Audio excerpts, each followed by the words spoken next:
Tracking some clearing out there over East Idaho, western Wyoming, and this is what we're looking at for the latter half of the weekend. It's an area of low pressure that's cut itself off from the main highway for the storms. This low is going to sink a little farther south off the coast of Southern California tomorrow.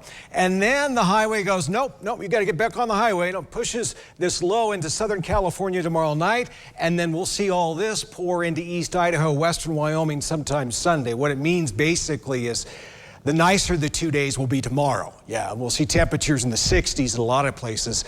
And then you may end up needing your umbrella as early as late morning Sunday, certainly by the afternoon. But they have this rain expected Sunday night into Monday morning. So changes are coming. It'll just be liquid precipitation for the most part, at least for this storm. We got a partly cloudy sky tonight for the Snake River Plain. Temperatures staying above freezing yet again, although not quite as warm as it was last night. Last night we had lows in the 50s. Yeah, it was quite mild. 42 in the Gate City, 35 in Rexburg, 1 degree cooler than that in St. Anthony at 34.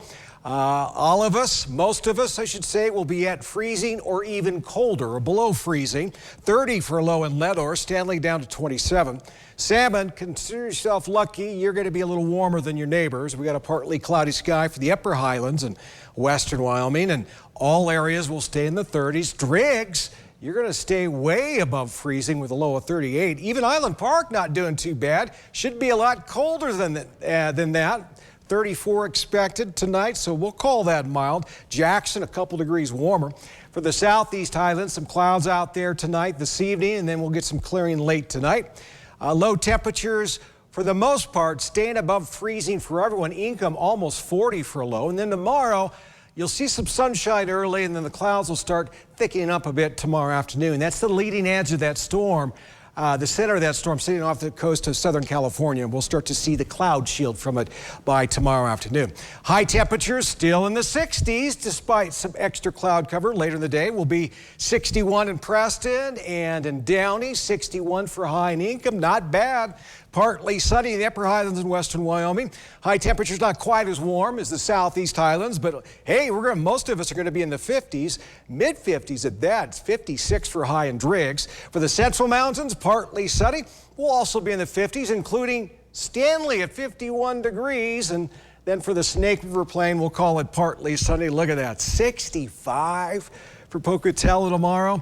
And the winds will be a little lighter too. Idaho Falls, Rexburg got pretty windy out there this afternoon. That shouldn't be a problem for tomorrow. Now your Southeast Idaho Chevy dealer 7-day forecast. Here comes our next weather maker Sunday. Rain showers likely. We're a little bit cooler. 49 with a chance of rain Monday morning after sunrise.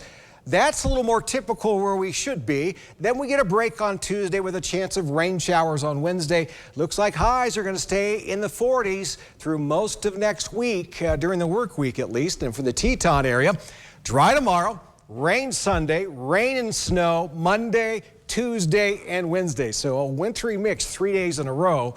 And for the central mountains, we're dry tomorrow. Chance you could get wet on Sunday, a chance of more rain showers Monday into Tuesday. And then Wednesday, if we get snow, it would be in the morning with a high temperature of only 41. And we'll get about 1 degree cooler than that for a daytime high Thursday and Friday.